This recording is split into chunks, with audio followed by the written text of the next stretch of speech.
नारायण राणे जब पार्टी छोड़कर गए तब इनके ऊपर तो गाड़ी बाहर निकालना मुश्किल था। यही एकनाथ शिंदे ने एस्कॉर्ट करके उनको मातोश्री लेके गए। सबसे पहली गलती या लोगों के साथ विश्वासघात उद्धव जी ने किया है। सुना आपने महाराष्ट्र के मुख्यमंत्री एकनाथ शिंदे क्या कह रहे हैं? नहीं सुना तो एक बार फिर से सुनिए और समझिए कि क्या कह रहे हैं। नारायण राणे जब पार्टी छोड़कर गए तब इनके ऊपर तो गाड़ी बाहर निकालना मुश्किल था। यही एकनाथ शिंदे ने एस्कॉर्ट करके उनको मातोश्री लेके गए। तब मेरा फर्ज था वो हमारे नेता को सुरक्षित रखना। लेकिन नेता का भी तो कर्तव्य होता है कार्यकर्ता की भावना को समझना।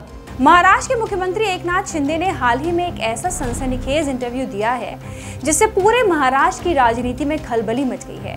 इसके अलावा उन्होंने अपने इंटरव्यू में कई ऐसे खुलासे किए हैं जो सीधे सीधे महाराष्ट्र के पूर्व सीएम उद्धव ठाकरे को कटघरे में खड़ा कर रहे हैं। दरअसल शिंदे पर लगातार ये आरोप लगते हैं कि उन्होंने उद्धव ठाकरे की पार्टी तोड़ी है और उनके साथ विश्वासघात किया है।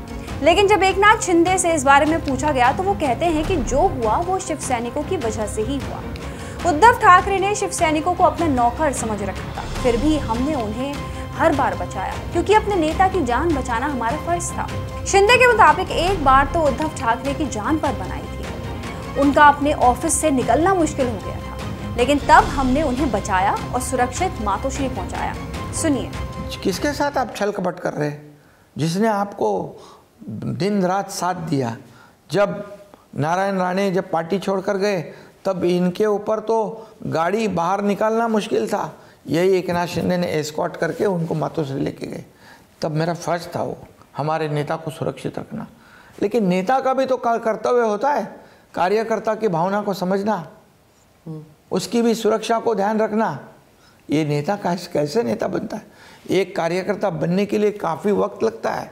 कार्यकर्ता गंवाने के लिए 2-4 मिनट में कार्यकर्ता चले जाते। महाराष्ट्र के मुख्यमंत्री एकनाथ शिंदे उस घटना को याद करते हुए बताते हैं कि जब नारायण राणे पार्टी छोड़कर गए थे तो उस समय उद्धव ठाकरे का वहां से निकलना मुश्किल हो गया था, लेकिन हमने उन्हें वहां से सुरक्षित निकालकर उनके घर पहुंचाया। शिंदे कहते हैं कि वो हमेशा मेरे खिलाफ साजिश रचते रहे। पीड़ित वो नहीं, मैं हूँ। सही मायने में विक्टिम तो हम हैं।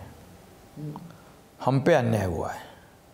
एक किसान का बेटा जब मुख्यमंत्री बनता है तो क्यों दर्द होना चाहिए? क्या किसान के बेटे ने मुख्यमंत्री नहीं बनना चाहिए? क्या गरीब परिवार के बेटे ने मुख्यमंत्री नहीं बनना चाहिए? क्या सिर्फ शुगर फैक्ट्री वाले या हम मराठी में कहते हैं सोने का चम्मच लेके जन्म जिसका होता है उसी ने मुख्यमंत्री बनना चाहिए? इसमें सबसे पहली गलती या लोगों के साथ विश्वासघात उद्धव जी ने किया है। हम लड़े गठबंधन अलायंस शिवसेना बीजेपी। हम आपको पता चला कि अब मुख्यमंत्री बनना है तो दूसरे पार्टी को साथ लो जो विचारधारा के बिल्कुल उलट है। बाला साहब ठाकरे जी ने कभी भी ये विचारधारा से कभी भी तालमेल नहीं किया। सत्ता के लिए उन्होंने कभी कॉम्प्रोमाइज़ नहीं किया।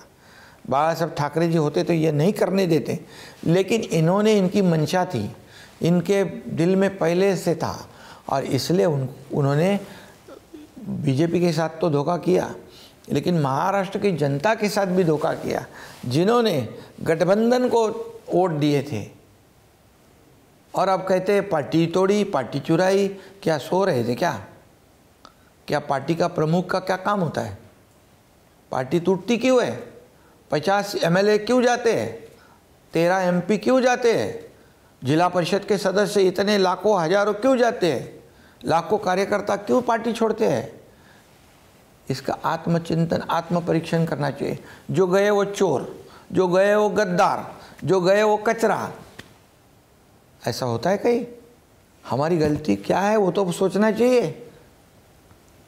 एकनाथ शिंदे ने 25, 30, 40 साल ये पार्टी को दिए। मैंने कभी परिवार का नहीं देखा है। मेरे परिवार को कभी मैं मिला भी नहीं। मतलब वो सब सो जाते तब मैं पहुंचता और वो चले जाते तो मैं उठता। ऐसे माहौल में मैंने काम किया है। पूरा जीवन मैंने पार्टी के लिए समर्पित किया है। पर आपने तो मुझे लगा दिया गद्दार का, मुझे ठोक दिया, गद्दार का शिक्का मार दिया। ऐसा होता है? गद्दारी तो उन्होंने की, बड़ी गद्दारी है वो। इसके अलावा एकनाथ शिंदे ने ठाकरे पर हमला बोलते हुए कहा कि वो किसे डराते या धमकाते हैं, वो मुझे नहीं डरा सकते। जब मैं गुवाहाटी जा रहा था तब ये लोग कहते थे मुंबई लौटने पर अपने घर से निकल नहीं पाओगे, लेकिन आज सब जानते हैं मैं कैसे खुले घूमता हूँ। ये वो लोग हैं जो एक समय में खुद अपने घरों से नहीं निकला करते थे। अगर आप इतने निडर थे तो गुवाहाटी तक जाने की क्या जरूरत थी? वो हमारी स्ट्रेटेजी थी। मैं खुलेआम गया, छुप लपा छुपी नहीं की। मैं उनसे बात करते करते गया। उद्धव जी का मुझे फोन आया, मैं रास्ते में था, मैं बात करते करते चले गया। और मुझे बहुत चैलेंज किए, बोले आके दिखाओ, वर्ली से जाना है, मुंबई में आना है, ऐसे करेंगे, लाखों लोग आएंगे, रास्ता जाम करेंगे, खून खराबा होगा, एमएलए लोग को विधान भवन में जाने नहीं देंगे। मैंने कहा देखो, मैं भी तो बाला साहब ठाकरे जी का कार्यकर्ता हूँ, मैं भी तो आनंद दिघे साहब का कार्यकर्ता हूँ, मैं बचपन से हार्ड वर्कर हूँ, पार्टी पार्टी पार्टी करके मेरा जीवन समर्पित किया है, तो मैं ये सब नहीं चाहता हूँ। अगर कोई चाहता है तो उसके लिए मेरी जिम्मेदारी नहीं होगी।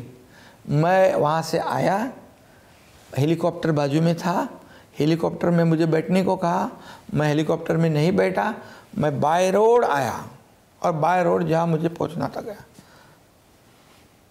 किससे डराते हैं, किसको डराते?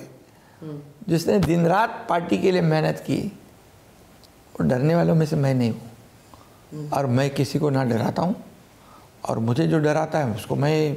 तो आप जब उस वक्त हिमंता शर्मा से बात कर रहे थे, जब आप अमित शाह जी से बात कर रहे थे, फडणवीस जी से बात कर रहे थे, तो एक क्या आइडियोलॉजिकल कनेक्ट था जो अब तक है, या फिर उसमें भी दरारें पड़ती हैं कभी कभी? बिल्कुल नहीं।